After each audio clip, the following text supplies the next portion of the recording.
Bonsoir à tous, bienvenue dans le face à Éric Zemmour ce soir. Aurélien Taché, bonsoir. Bonsoir. Vous êtes député En Marche du Val d'Oise. Vous étiez engagé au PS, que vous avez quitté il y a 4 ans pour rejoindre En Marche. Vous avez été auteur des 72 propositions pour l'intégration des étrangers quand vous étiez en charge d'une mission par le gouvernement. Vous vous décrivez, j'ai vu, comme démocrate, internationaliste, progressiste. Le moins que l'on puisse dire, en tout cas, c'est que vous êtes loin d'être lisse, parfois même rebelle et déterminé. Alors, vous dites progressiste. Quel est ce progrès que vous cherchez, en quelque sorte, à promouvoir ? Écoutez, ce progrès, il est, à mon avis, rattaché à une idée forte qui est l'idée de liberté.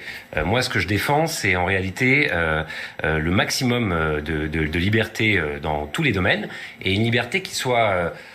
pas uniquement parce que ça permettrait, une liberté finalement qui ne serait pas rattachée qu'à l'économie, à quelque chose de technique, à quelque chose qui permettrait à l'économie de mieux fonctionner. Je crois d'ailleurs que tous ceux qui défendent cette idée de liberté doivent sortir de cette espèce d'idéologie utilitariste, ou alors, parce qu'on avait ça chez les libéraux, mais on a aussi chez la gauche, avec le socialisme scientifique, pareil, une liberté qui est rattachée finalement uniquement à cette idée d'économie. Moi, je défends vraiment la liberté d'individu dans tous les domaines. Donc ça me conduit par exemple, pour ce qui est du travail et de la question sociale, pour parler d'une actualité récente, à trouver que les plateformes type, on va pas citer de marque ici, mais on voit bien de VTC, dans l'information de Uber, on va dire. On rate une occasion formidable d'avancer sur une idée de liberté. Vous êtes pour Uber et tout ça? Je suis pour qu'en fait, on ne dise pas que la seule manière de faire progresser les droits des travailleurs, ce serait de les confiner dans la subordination et dans le salariat. Je suis pour qu'on invente un nouveau statut, je suis pour qu'on aille vers des coopérants, comme les mutualistes proudhoniens le proposaient,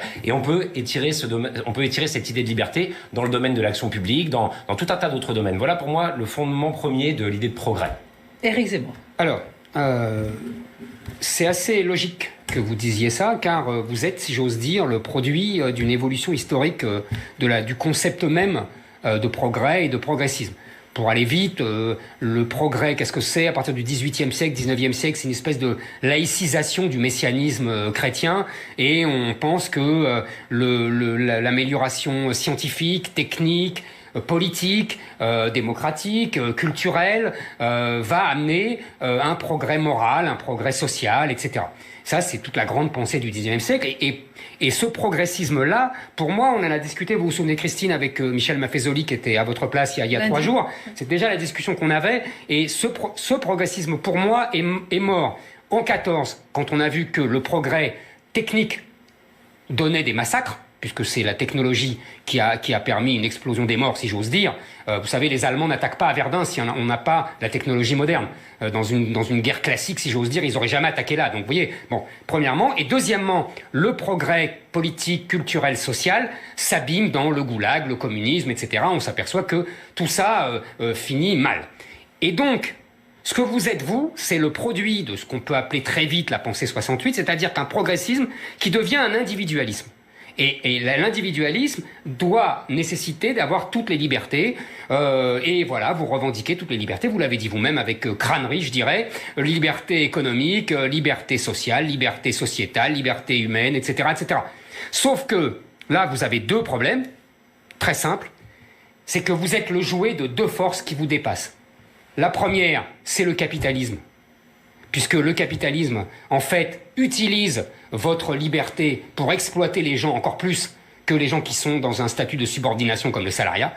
Et deuxième force qui vous dépasse, c'est l'islam, c'est-à-dire que l'islam utilise votre culte de la liberté individuelle, qui finit par une espèce de nihilisme et de terre vierge, pour imposer sa norme partout où elle peut, partout où vous voyez des individus libres, et en fait, lui, il utilise des masses qui sont islamisées et qui obéissent à la règle religieuse. Aurélien Taché. Alors, qu'on se comprenne bien. Moi, quand je dis justement que pour moi le progrès, ce n'est pas qu'un progrès techniciste, économiciste, etc., je m'inscris justement en faux avec ce qu'a pu être une tradition du 19e siècle, qui était la tradition du positivisme, d'Auguste Comte ou autre. Je pense au contraire qu'on peut revenir à une idée de liberté et de partage qui ne soit pas uniquement inscrit dans cet utilitarisme ou dans cette pensée-là. Qu'on peut revenir à un libéralisme romantique, comme le défendait Hugo, qu'on peut revenir à un socialisme utopique, comme le défendait Saint-Simon et d'autres. Et donc, on est bien sur quelque chose qui dépasse cette simple question matérielle, finalement, que vous avez évoquée en parlant de 1914, notamment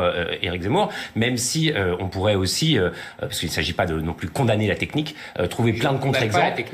Trouver plein de contre-exemples où la technique a été émancipatrice. Ça dépend ce qu'on en fait. Sûr, et c'est toujours l'individu. Et là, par contre, je souscris parfaitement. L'individualisme, effectivement, pour moi, est un humanisme. Le progrès s'inscrit dans cette filiation-là, et nous devons essayer d'avancer vers cela. Sur ce que vous disiez sur le capitalisme, précisément, je ne souhaite pas qu'on reste au statu quo. Notamment, j'ai donné cet exemple parce qu'il est récent, avec la Cour de cassation qui a donc requalifié en salariés les chauffeurs VTC, mais on pourrait multiplier, parce que cette économie de plateforme, ces plateformes vont se développer. Je souhaite qu'on invente une protection sociale qui permette, dans cet univers capitaliste, de donner des droits à des gens en le pensant en dehors du lien de subordination, parce que pour moi, c'est un progrès. Et ce lien de subordination, ce n'est pas une évidence absolue. Les socialistes utopiques que j'évoquais tout à l'instant, ils étaient pour l'abandon et pour l'abolition du salariat. C'était une idée de gauche, c'était une idée progressiste. C'est bien après que les choses se sont invitées. Donc vous voyez bien qu'on pourrait imaginer une protection sociale qui serait différente et qui protégerait du capitalisme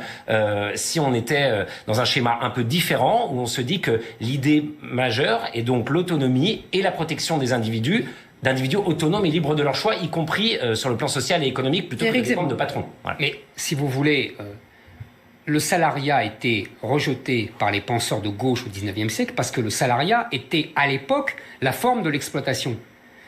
Depuis... c'est ce qu'on expliquait hier, vous savez, avec M. Langsade. C'est intéressant parce qu'on a l'impression que les discussions s'emboîtent les unes dans les autres. On devrait faire un groupe. Ça complète. Non, mais c'est bon. En fait, depuis 45 et depuis les années 60, les salariés ont tellement de protection que le salariat, aujourd'hui, devrait être défendu par une gauche sociale. Sauf que maintenant, le capitalisme a trouvé quelque chose d'autre qui détruit les protections du salariat. Et vous, comme un bon progressiste, un bon individualiste, vous êtes toujours dans l'alliance libéralisme libéral-libertaire dénoncée par Michéa, et donc vous suivez et vous êtes une fois de plus l'agent du capitalisme qui détruit les protections. Alors après vous venez voir et vous dites il faut trouver des protections. Bah oui, il faut toujours trouver des protections quand on a détruit. C'est un grand classique du capitalisme. Après on court après en disant il faut peut-être civiliser tout ça. Mais en attendant, vous avez détruit parce que c'est votre individualisme qui a permis à ce capitalisme de se revitaliser et de retrouver sa forme révolutionnaire. On a bien compris le progressisme économique, mais comment est-ce que se traduit le progressisme culturel, le progressisme politique ? Alors, il y a plein de manières de le traduire. Juste, je réponds immédiatement, mais sur cet élément-là, non, je pense qu'au contraire, vous oubliez quelque chose de fondamental qui est cette idée de lien de subordination. C'est peut-être parce que vous-même êtes plutôt sur une attitude conservatrice, autoritaire, c'est pas péjoratif, c'est ce que je comprends de votre pensée. Pas mal. Mais moi, je dis qu'on doit pouvoir trouver des protections en essayant d'abolir ce lien de subordination. Parce que vous me dites le salariat c'est formidable, mais vous oubliez ça. Vous oubliez qu'on dépend de quelqu'un, vous oubliez qu'on est contrôlé, qu'il y a des hiérarchies. Moi, je conteste ces hiérarchies. Mais vous savez, on est toujours des hiérarchies dans la vie. Oui, mais ça se discute, M. Zemmour. Pas vraiment. Historiquement, il y a toujours des hiérarchies. Je crois qu'on pourrait bâtir un projet de société où justement les hiérarchies, les dominations, le contrôle est réduit au minimum. Sur le plan... C'est utopique, mais c'est pas grave.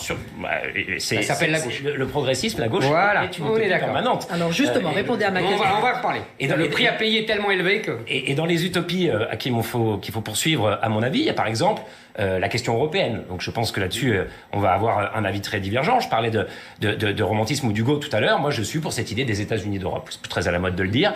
Mais je suis fondamentalement pour ça, parce qu'on dépasse finalement un périmètre jugé naturel par des gens comme Éric Zemmour, c'est-à-dire la nation, c'est-à-dire une communauté qui serait absolument homogène, une seule religion, une seule culture, un périmètre qui serait en plus une vision un peu essentialisée de la nation, pour aller vers autre chose, pour avoir un projet qui dépasse ses appartenances religieuses, culturelles et autres, et un vrai projet politique. Et c'est pour ça d'ailleurs que je suis très en colère de voir que l'Union européenne ne réagit pas sur la question du coronavirus, de voir qu'il qu'il n'y a pas de solidarité suffisante. L'européiste que je suis est véritablement déçu par ça. C'est les Chinois qui sont obligés d'aller aider l'Italie sur la question du coronavirus. Et voilà, par exemple, un progressisme en matière politique, ce serait, il faudrait que nos intellectuels et dirigeants relisent Ulrich Beck, La Société du risque 86. Il explique très bien comment, justement, on va avoir Tchernobyl, le risque nucléaire, les virus, le terrorisme, que tout ça appellera des réponses transnationales. Voilà ce que serait un progressisme politique. Je suis déçu de l'attitude de l'Union européenne aujourd'hui. Vous êtes condamné à être déçu. Vous êtes condamné à être déçu, et ça fait 50 ans que les européistes comme vous sont déçus. Tout simplement parce que vous avez pris vos rêves pour des réalités. Et que vous ne voulez pas voir, parce que vous niez cette réalité-là qui est la réalité du peuple. Il n'y a pas de peuple européen. Il y a une civilisation européenne, il n'y a pas de peuple européen. Et tout est parti de là. Vous dites que je crois que... le peuple français je vais vous répondre. Que je crois qu'il y a... c'est naturel, la nation européenne, la nation française. J'ai jamais dit ça.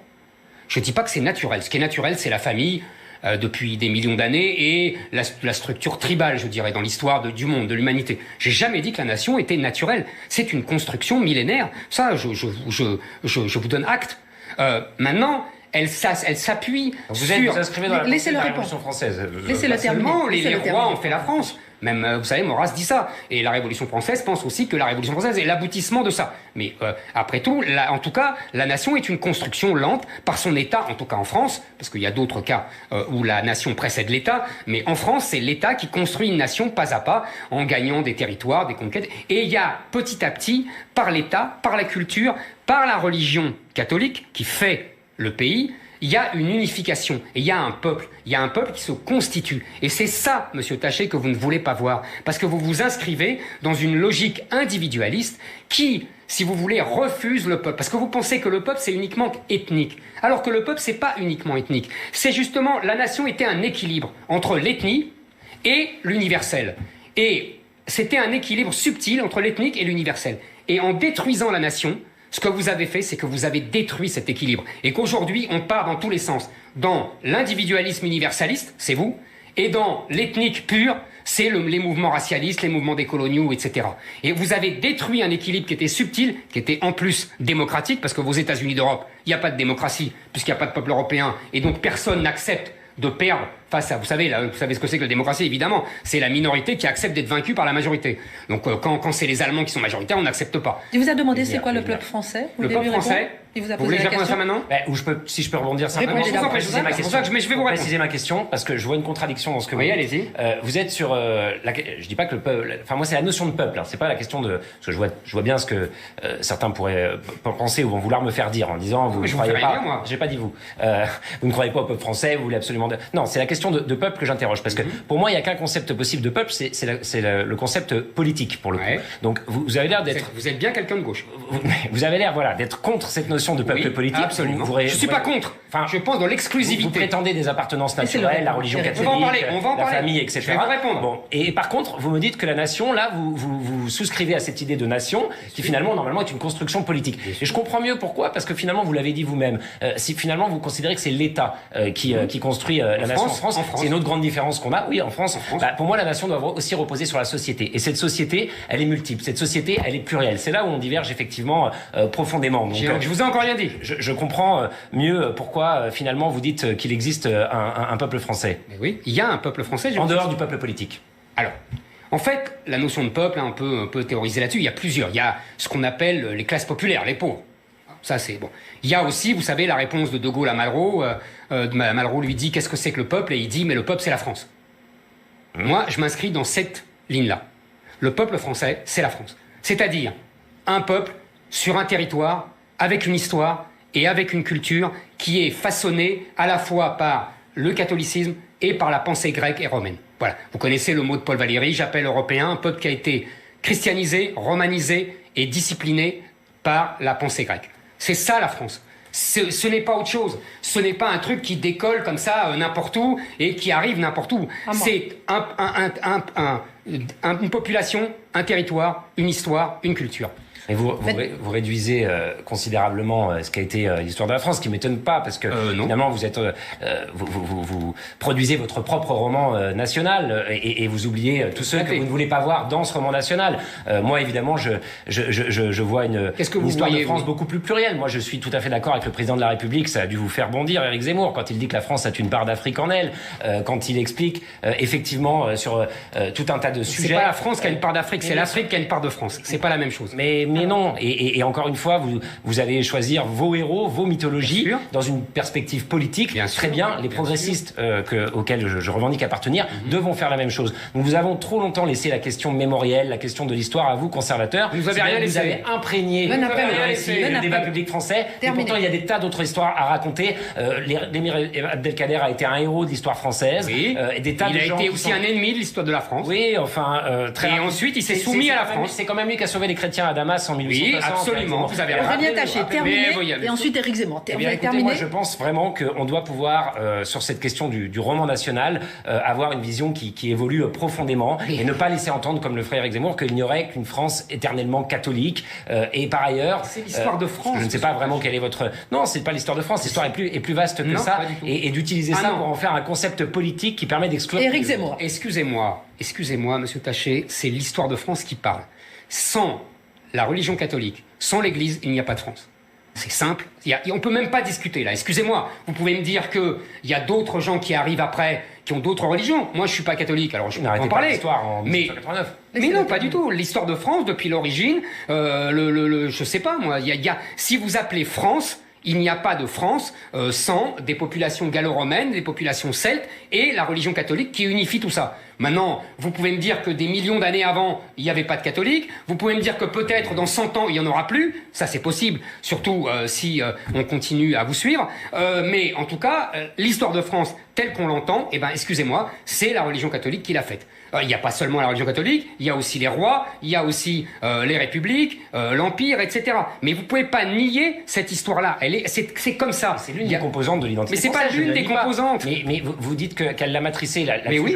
Je m'inscris en faux. Excusez-moi, tous les historiens l'ont dit. D'ailleurs, à l'époque médiévale, la religion catholique n'était pas tellement pour voir un royaume de France émerger. Elle était plutôt pour faire une espèce d'empire chrétien européen, d'empire catholique européen. Elle n'était pas du tout favorable à une autonomie politique de la France. Pardonnez-moi. C'est même plutôt le contraire. Ne confondez pas le Vatican, l'Église romaine, là vous avez tout à fait raison, et les cardinaux français qui se sont soumis depuis Philippe le Bel à la monarchie. Et donc là, il n'y a pas de discussion. Que ça, non, pas du tout. Je peux vous dire que il y a des révoltes, mais je peux vous dire qu'elles étaient matées. Ça a été un mouvement très puissant et je ne crois pas qu'on puisse résumer, encore une fois, la construction et même voir, elle a pu parfois être un frein, cette religion catholique, à la construction d'un État français autonome. Non, pas du tout. Excusez-moi. Simplement, là où vous avez raison, c'est que les rois de France ont passé leur temps à déclarer à Rome et au pape qu'ils étaient indépendants politiquement. Ça, vous avez tout à fait raison. Je vous invite à lire le dernier livre de Jean-François Colosimo qui explique très bien ça, que le génie français, c'est ce qu'on appelle en France la laïcité, et il faudrait développer, mais le génie français, c'est cette indépendance du politique par rapport au temporel, qui est d'ailleurs inscrit dans l'origine de la chrétienté, dans l'origine du catholicisme. Rendez à César ce qui appartient à César et à Dieu ce qui appartient à Dieu. Vous connaissez ça par cœur. Et ce qui n'existe pas dans d'autres religions. Et le génie français, c'est que le politique a dit, moi, je ne dépends pas du Vatican, je ne dépends pas de Rome, je dépends directement de Dieu. Et à quelle occasion il dit ça, Éric Zemmour? Depuis toujours. Non, cette idée-là s'inscrit, le fait que le politique, finalement, soit un peu supérieur à l'idée religieuse en France. Pas supérieur, indépendant. Depuis les guerres de religion et Michel de l'Hospital, depuis justement le fait parce que vous oubliez les protestants, par exemple, dans l'histoire française. Pas du tout les protestants. Si, vous insistez uniquement sur la notion de chrétien. Ils sont chrétiens. Ah, vous avez dit catholique à plusieurs fois. Le catholicisme a fait la France. Le protestantisme, il arrive en 1500. C'est pour moi bien plus ça, ce qui a fait la France. C'est quelqu'un comme Michel de l'Hospital, les gens qui ont défendu ces principes-là. Une France où protestants et catholiques pourraient vivre ensemble, c'est bien plus ça, s'il y a une identité française à retrouver, plutôt qu'un catholicisme univoque et uniforme. On avance dans le débat, messieurs, si vous permettez. On avance un petit peu dans le débat, si vous permettez. Aurélien Taché, vous voyez qu'ici on peut parler, on peut débattre. Merci beaucoup. Non, mais de débattre. Mais dans les universités, on a vu Sylviana Gazinski, on a vu Amin El Khatmi, on a vu Média Ifa, Zineb El Razaoui. Dans les universités, il y a des groupuscules qui empêchent à d'autres de parler, qui se revendiquent progressistes. Vous les soutenez? Il y a beaucoup de débats en ce moment autour de ce qui se passe dans les universités sur notamment les formes que prennent un combat antiraciste mené par les étudiants et vous venez d'évoquer cela avec parfois des actions un peu radicales de censure qui sont menées. Vous voulez parler du mouvement décolonial et des indigénistes? Oui, je ne suis pas favorable à cela, mais revenons sur comment on en est arrivé là et pourquoi on en est arrivé là. Moi, ce que je crois profondément, c'est que c'est parce que la gauche n'a jamais pensé sérieusement, contrairement à ce que dit M. Zemmour, qui pense que l'antiracisme est devenu le nouvel opium de la gauche. Moi, je pense que c'est complètement faux. Je pense que la question du racisme et la question de la colonisation n'a jamais été pensée sérieusement par la gauche française. La gauche française, elle est pétrie justement de ce qu'on vient de dire avant, c'est-à-dire de l'idée d'une citoyenneté qui soit totalement abstraite, qui l'empêche finalement de penser les identités, les discriminations, les cultures, et elle est pétrie d'autre chose, d'un économicisme qui lui vient du marxisme, où finalement tout ce qui l'intéresse c'est la redistribution des richesses, et tout ça finalement a aveuglé cette gauche sur la question des discriminations, sur la question du racisme. À tel point que ces questions-là, qui sont centrales pour les Français, et ça je pense que c'est quelque chose qu'on partage, même si après les conclusions peuvent être radicalement différentes. Qui s'en est emparé? Eh bien c'est M. Zemmour et ses amis, c'est la droite conservatrice. Ça fait 15 ans, effectivement, sous l'égide aussi de quelqu'un comme Patrick Buisson et d'autres, qu'il y a eu un travail de fait, une bataille idéologique de menée, une bataille culturelle très très forte, qui a fait que finalement, ce sont les seuls à avoir proposé des réponses. À tel point même que vous trouvez dans la gauche française, aujourd'hui, ou des gens qui se prétendent tels, l'ancien Premier ministre, aujourd'hui, dans la presse, dit qu'on ne peut pas séparer la question du séparatisme et de la radicalisation de celle de la migration et de la laïcité. Eh bien voilà, c'est contaminé, parce qu'il y a un impensé. Et donc ces jeunes, qui se posent des questions sur leur culture, sur les discriminations qu'ils subissent, sur leur identité, ne trouvent finalement d'autres réponses que celles des radicaux, comme Boutelja, comme Dieudonné, comme ces gens qui sont effectivement des traîtres du combat antiraciste, des anti-universalistes. Vous les soutenez? Mais c'est de la faute de la gauche française. Vous les soutenez, je comprends que les jeunes s'interrogent, je comprends leur lutte, et j'incrimine ma famille politique de ne pas avoir pensé cette question sérieusement. Éric Zemmour. Vous êtes bien, c'est amusant, la gauche c'est toujours la même chose, c'est-à-dire que vous voyez des complots partout, vous dites toujours que les autres sont des complotistes, mais vous voyez un travail politique, intellectuel, partout. Non mais on a le droit d'avoir des idées, on a le droit de défendre des convictions. Vous savez, je pense pas que ça soit les gens dont vous parlez qui maîtrisaient tous les médias, toutes les universités, etc. Je crois que c'est plutôt l'inverse. Ça a changé. Non, pas du tout. Pas du tout. Parce que justement, aujourd'hui, dans les universités françaises, c'est ce mouvement décolonial et ces indigénistes, que je note que vous n'osez même pas prononcer leur nom, et que vous dites, je les comprends, mais vous n'osez même pas prononcer leur nom. Faudrait assumer. Est-ce que vous êtes avec eux? Est-ce que vous les comprenez? Est-ce que vous pensez que leur combat est juste? Parce que vous, en fait, ce que vous faites, c'est que vous ne les soutenez pas officiellement, vous ne donnez même pas leur nom, mais vous reprenez leur idéologie, vous reprenez leur obsession. Vous dites, les jeunes, ces jeunes-là, sous-entendu les jeunes de l'immigration, sous-entendu encore les jeunes musulmans, parce que c'est comme des poupées russes, on subisse des discriminations de la société française. Tout ça est mythique, tout ça est idéologique, c'est faux tout ça. La vérité, c'est qu'il y a un énorme travail de sape de ces gens décoloniaux, qui sont les vrais racistes aujourd'hui, qui utilisent l'idéologie décoloniale pour être en vérité des vrais colonisateurs, puisque les gens qui sont des étrangers, qui deviennent français, et qui ne s'approprient pas la culture française et qui veulent imposer leur propre culture, ça s'appelle des colonisateurs. Donc en fait, le mouvement décolonial sont des colonisateurs. Et vous appuyez des colonisateurs étrangers qui veulent coloniser un territoire. Comme vous appuyez, d'ailleurs c'est tout à fait normal, c'est dans une certaine logique de la trahison, comme vous défendez tout à l'heure les États-Unis d'Europe, qui sont une espèce d'impérialisme sur la souveraineté française. Il y a toujours eu des gens qui ont soutenu, un coup c'était l'Angleterre, un coup c'était l'Espagne, un coup c'était l'Allemagne, des Européens qui, au nom de la paix et au nom de l'Europe, voulaient s'imposer à la souveraineté française. Aurélien Taché, sur la pensée décoloniale. Oui, bien sûr. Une seconde sur la question de l'Europe. Les États-Unis d'Europe, parce que j'ai pas eu le temps de vous répondre tout à l'heure, que je défends, ils doivent être basés sur une démocratie beaucoup plus importante. Je vous ai répondu. S'il n'y a pas de peuple, il n'y a pas de démocratie. Je suis pas d'accord avec vous. On peut construire un espace démocratique. J'ai contesté votre notion du peuple, donc je peux pas être d'accord avec vous. Il peut y avoir un peuple politique européen comme il peut y avoir un peuple politique français, et on peut construire une véritable démocratie à partir de ça. Sur la question que vous évoquez. C'est formidable comme vous avez tellement réussi à prendre de l'avance sur ce combat idéologique-là que vous en êtes arriver même à vous faire passer pour les victimes.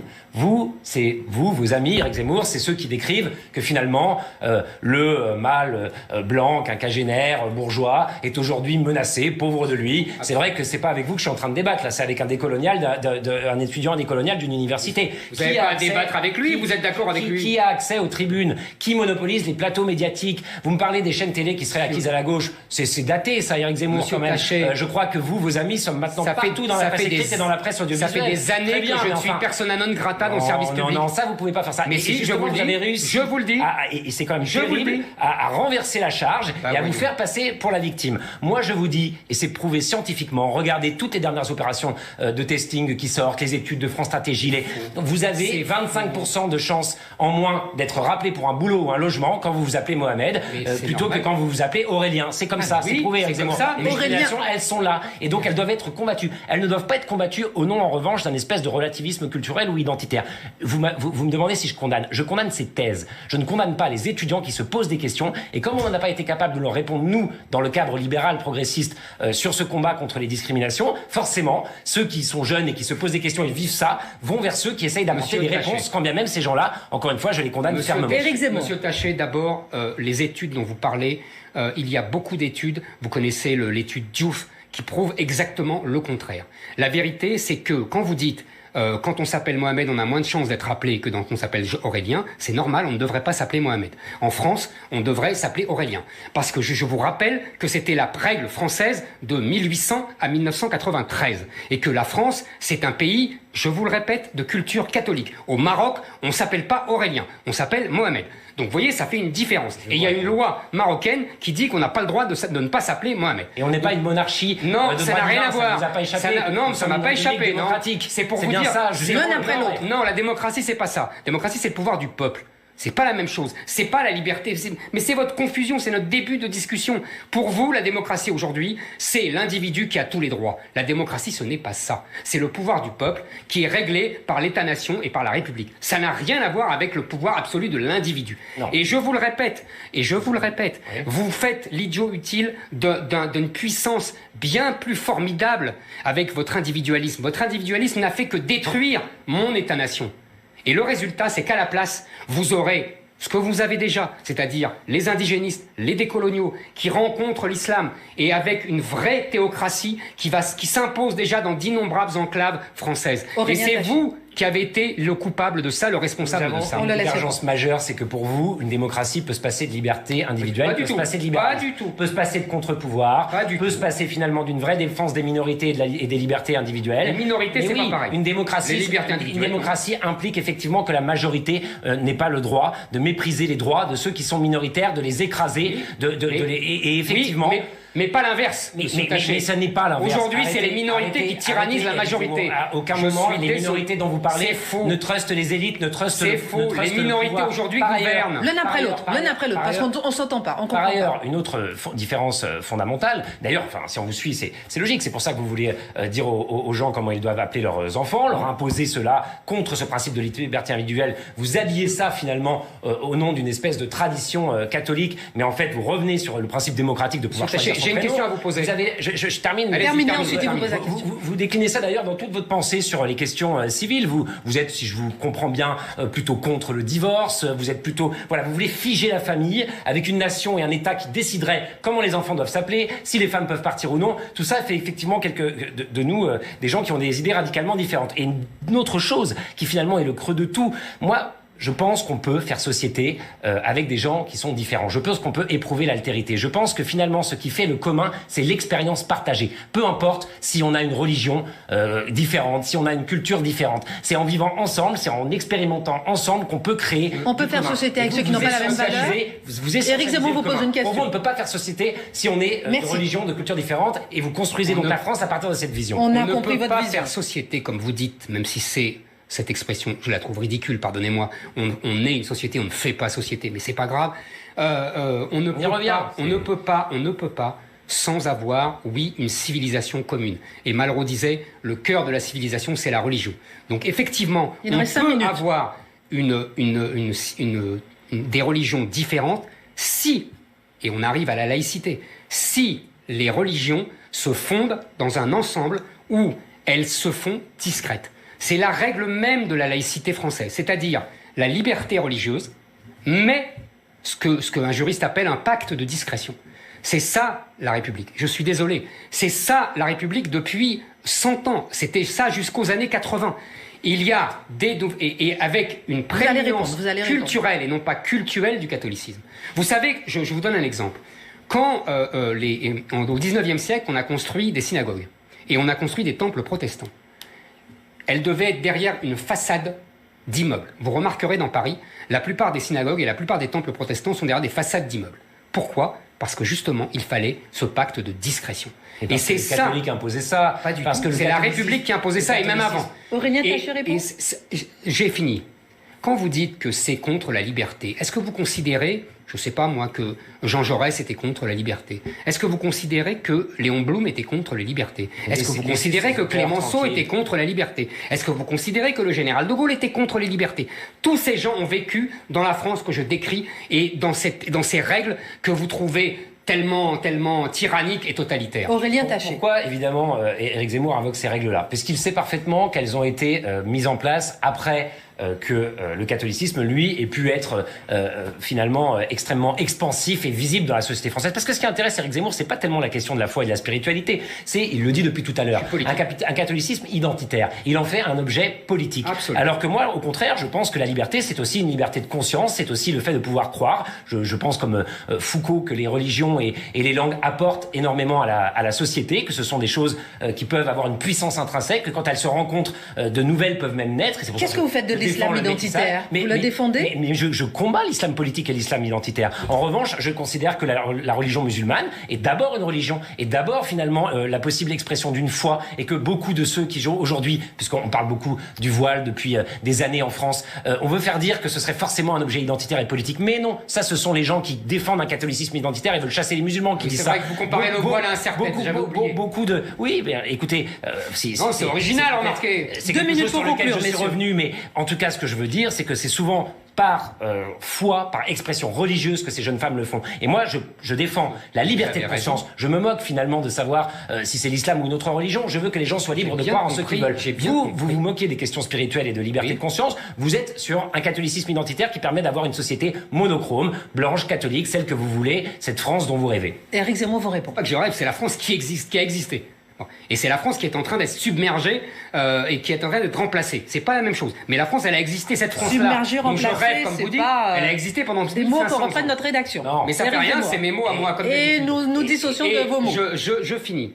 Maintenant, quand vous dites je suis pour l'islam, religion, foi, et je suis contre l'islam politique, oui, vous avez raison, sauf que l'islam est forcément et foi et religion et politique. C'est comme ça. Ça a toujours été comme ça. L'islam est consubstantiellement un système politique et un système juridico-politique. Mais si, est-ce que vous avez lu le Coran, monsieur? Mais arrêtez de vous ériger en théologien. Arrêtez de faire comme tous ces politiques. Alors la religion, c'est pas la théologie.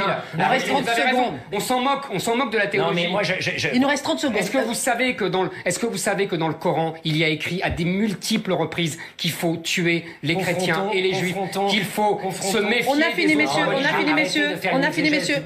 Ah, ça vous embête, je sais, ça vous. Aurélien Taché, je vais vous laisser le mot de la fin. Éric Zemmour, si vous permettez, je vais vous laisser le mot de la fin. Et en reprenant, si vous permettez, une question qui vous a posée. Vous êtes entre deux forces, le capitalisme et l'islam. Oui ou non? Vous n'avez pas répondu sur l'islam. Non, mais écoutez, pour moi, l'islam est une religion qui concerne l'individu. Ce n'est pas une force au sens d'un groupe, d'une communauté qui viendrait comme ça. Qu'est-ce que ça veut dire? Il n'y a pas de communauté des musulmans. Il y a des gens qui croient. Voilà. Donc même votre président parle de séparatisme. S'il vous plaît, Éric Zemmour, on a terminé. Pour vous dire qu'il y a des gens qui se séparent. Je ne pense pas que ce soit un problème. Et je voudrais, puisque vous me donnez le mot de la fin, simplement dire que j'ai été heureux de pouvoir confronter mes idées à celles d'Éric Zemmour, jusqu'au moment où il a commencé à faire quelque chose qui, à mon avis, est nuisible au débat d'idées, c'est-à-dire à mélanger idées et débats et théories scientifiques. Vous parlez de grand remplacement, arrêtez avec ces idées qui sont fausses, confrontons des idées, Éric Zemmour. Restez dans le débat idéologique, vous êtes bon là-dedans. Pas besoin d'aller chercher ce type de fake news qui, pour le coup, nuisent au débat d'idées. Nous avons terminé. Aurélien Taché, je vous ai donné 2 secondes, vous en prenez 20. Alors, vous allez vous serrer la main à la fin, parce qu'ici, place ce débat. Fin de ce... Ben oui, on va...